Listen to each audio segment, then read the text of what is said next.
This is the iPhone 15 Pro, and it can shoot video in 10-bit 422. But there is a caveat. Join me as I explain why.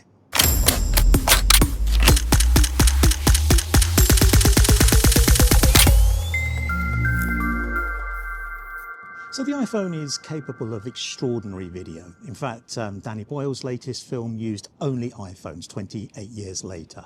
It's capable of ProRes, and I think the iPhone 17 Pro is now capable of ProRes RAW, which is absolutely phenomenal. But the caveat is that you need to record to an external hard drive, such as this. This is the Lexar ES5, and it was sent to me by Lexar in order to test it out and give my honest opinions. I've not been paid for any review. I'm just using this in the field as a photographer, videographer, to see how it works out with my own particular workflow.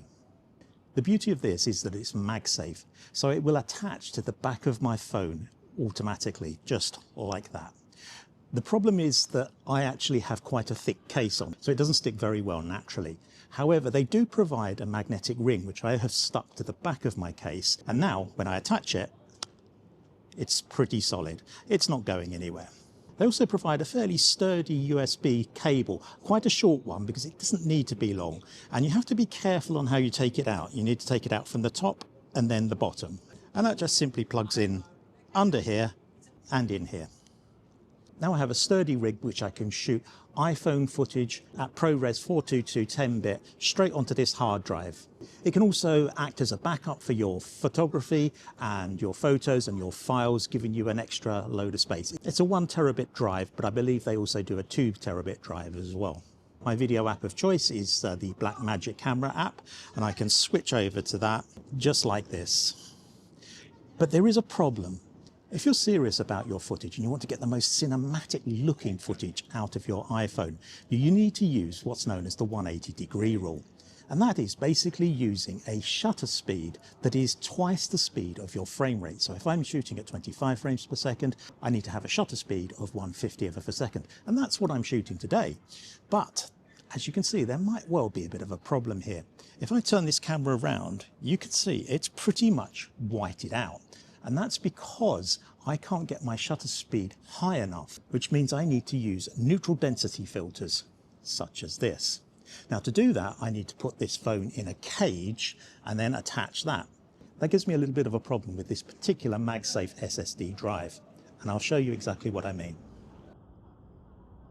You can see that if I want to shoot with any type of filter, this is a particularly large one, but even a smaller one that's 67mm, I can't get this onto the back here. And that's a bit of a problem. It's a problem that I already was aware of because I've used non-MagSafe SSDs in the past. So I have this little cage on the top here, and it simply sits on the top there, and you clamp it in like that. And from there, you simply plug this cable in, and Lexar have designed this really well, in fact, because some of the cables, they don't actually fit into this little gap in the cage here, but Lexar have made this slim enough to fit into the cage and into the SSD here. And now I have a working rig recording high resolution 4K 10-bit 422 footage straight to a hard drive. Now I'm in Canary Wharf in London, and I'm going to go out with this little rig, shoot a whole load of ProRes for stock, and we'll take it back to my studio and we'll have a look exactly how it came out and how this worked out.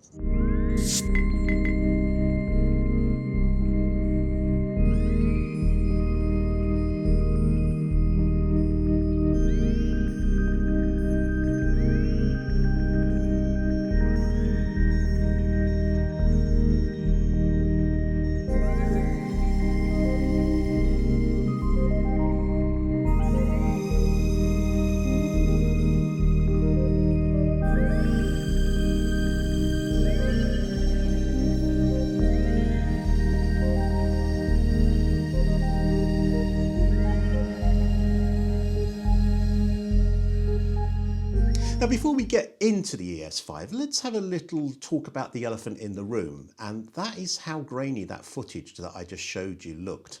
Not all of it, but some of it. And there was a specific reason for that. I don't shoot a lot of iPhone footage, to be honest.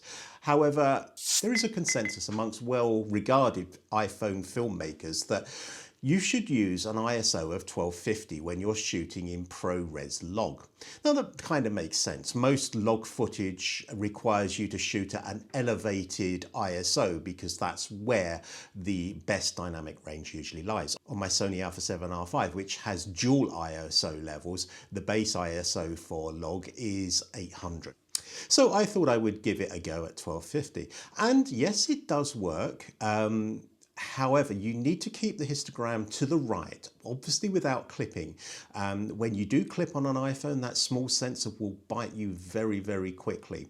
If you keep it to the right without clipping, you will get low noise footage and it will look pretty good. But you can see a few clips in that particular sequence where the light levels had dropped. I could not get the histogram to the right and it did look quite noisy. So I'm not sure it's the perfect solution to getting the best dynamic range out of your iPhone. As I say, I don't shoot a lot of iPhone footage these days. I much prefer to shoot either on my Sony Alpha 7 R5 or with this brilliant little DJI Pocket 3, which is absolutely fantastic for its size. And quite honestly, if the DJI Pocket 4 has a zoom lens on it, I'm going to buy one day one. So let's get on to the ES5. I used both the Blackmagic camera app and the default camera app in ProRes, and all footage recorded really, really well. I actually used the Blackmagic app to record everywhere from H.264 all the way through to ProRes HQ, which is the highest quality I can get on my iPhone, and all of it recorded perfectly. Now there is a caveat. On the Blackmagic app, I started to get a flashing exclamation mark icon on the shutter button. Now, research suggests to me one of two things. First of all, that it's dropping frames. And that was a possibility. However, it was doing it at all codecs from H.264 all the way to HQ. And yet when I play back the footage was as smooth as it should be. There were no drop frames. Even if I did a whip pan, there was nothing dropped. So the other possibility is that it's actually warning me that the hard drive is getting full. And that is a possibility because I did have some other footage from previous days backed up on this hard drive. So that might well have been the problem. Either way, the Blackmagic camera app and the default Apple camera app recorded the footage as it should be to this SSD. So let's have a look at some of the other things about this. The blocking of the filter was an issue for me, which means I couldn't use it for MagSafe if I wanted to use an ND filter. It's not a huge issue. I already have a rig with a clamp on it, and more about that in a moment. But it's quite possible that there are companies out there that do ND filters that just sit on a square over your iPhone lens, rather than having to use a 67mm as I do, and then downstepping from 77mm. Even at 67mm, you couldn't get this on the MagSafe on the rig. You might have seen me struggle a little bit putting this into the clamp, and that's because the clamp was too big. It fits my Samsung S5 SSD really, really well, but this is a little bit narrower. So if you are buying this for higher quality, more controlled footage, then make sure you get a clamp that clamps narrow enough to take this. Obviously, that's not a Lexar fault, that's just the fact that my clamp wasn't big enough for this.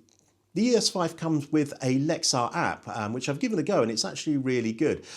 Basically, with this plugged onto your phone, you use the app and you can quickly transfer video files, photos, and your general files from your files folder to the SSD completely seamlessly. It's really easy to use, and I'm sure many people are constantly filling up their iPhones, filling up their Android phones. We take so many photos these days and videos that it's very, very easy to fill. My wife is constantly filling up her iPhone, so we're constantly having to back it up to a main computer. One of these is absolutely ideal for that sort of scenario.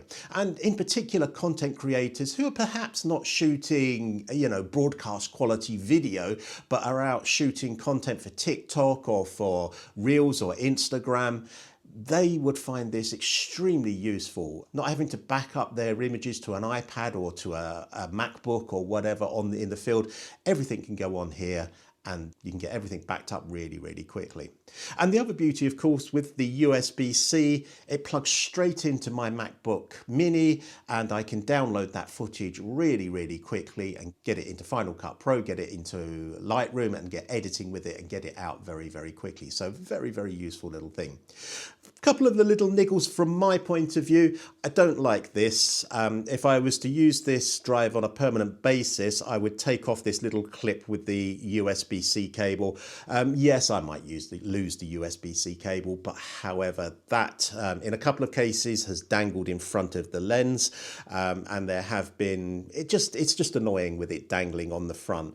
I think even if you're using it as a MagSafe version, the fact that that's dangling around could actually be quite distracting. It's quite easy to take off, I'm sure. I haven't got my glasses on, but it just seems to be clipped on there into this little recess there, so I'm sure that's quite easy to take off. Other than that, I think it's a really good product. Thank you to Lexar for letting me have a look at this. It's always something I'm interested in, expanding the range of my iPhone's memory, because it does run out so quickly and you are very conscious of that. Do you use hard drives in your iPhone, smartphone photography, videography? Let me know in the comments below. Let me know what hard drives you use. And if you've enjoyed the video, a like would be fantastic. A subscription would be even better. And I look forward to seeing you in the next one.